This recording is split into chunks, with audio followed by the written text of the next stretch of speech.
Kuna watu tumepita kwenye magumu. Sikiliza, unapofika kwenye magumu yako hakuna mtu anayekusaidia. Ayubu alikuwa na marafiki zake, tena walikuwa na pesa, lakini wakati wa shida yake ilipofika, walianza kumsema vibaya. Hawakutaka kumsaidia, walianza kumsema vibaya kwamba wewe ni mtenda dhambi. Hapana, Mungu hajakupiga bure, kuna sehemu umekosea. Na hao ndio walikuwa watu wa karibu. Tunamwona Yesu wakati amekamata anapelekwa msalabani, hata kina Petro walimkana. Wakati wa shida yako unapofika, hakuna atakaye kusaidia. Hata yule ambaye alikuwa unamtarajia atakusaidia, unashangaa na kuruka.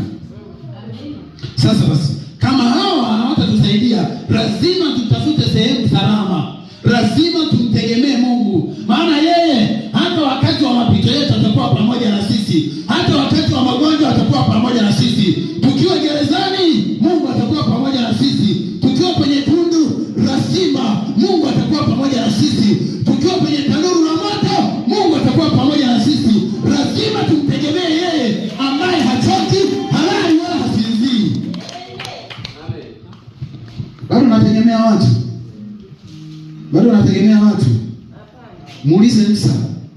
Amewatoa Misri, anawafikisha jangwani, wanasema wewe haujaitwa na Mungu. Yaani